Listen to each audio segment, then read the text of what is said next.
All right, this scene, and oh, Morgan Freeman, he could narrate the phone book and we'd love every word, but when he's given a gift like this monologue, it becomes movie gold, as we all know this scene very well. I'm sure there are so many scenes in Shawshank Redemption that I could choose to focus on, and I might in some future video, but this scene has always stuck with me.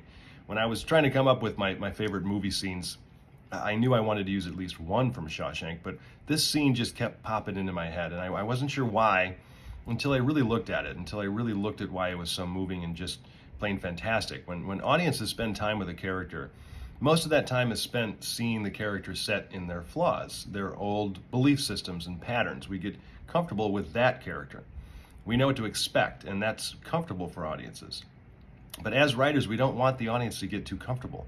That doesn't mean we need to scare them or frighten them out of their seats all the time, but what it means is that the writer needs to present something unexpected, and that's very, very basic tenet of the writing process, of course. But when it comes to a character who's living in a life's term prison sentence and who happens to actually be very likable, how do we create something unexpected for him personally while not going the route of violence? You know, this movie didn't need the violence to be memorable. The purpose of the movie is in the title, Redemption, but it's also within the metaphor of a prison. It wasn't just the walls that were imprisoning Red, Freeman's character. It was his inability to attempt change. And it isn't even an inability, really. He was stripped of his freedom to change. But what happens to him? Andy Dufresne comes along and shows him what hope looks like, shows him what belief looks like, and most importantly, Andy shows Red that truth is the only thing that matters. And here, in this scene, Red finally, after decades of being locked up, finally tells his truth. Not the truth, but his truth. And it's what his character has always needed to do in order to grow and evolve. Writers, you know, we see moments like this all the time, at least in really good movies, but we need to understand why we see them. We see them because every single story, almost literally ever told, is about change, evolution, and some kind of redemption, even in the smallest of ways. So this scene, Shawshank Redemption and Red's rehabilitation.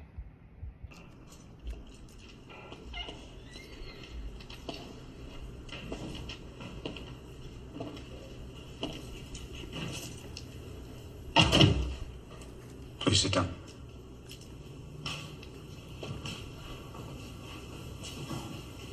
Ellis Boyd Redding, if I'll say you've served 40 years of a life sentence, you feel you've been rehabilitated? Rehabilitated? Well, now let me see.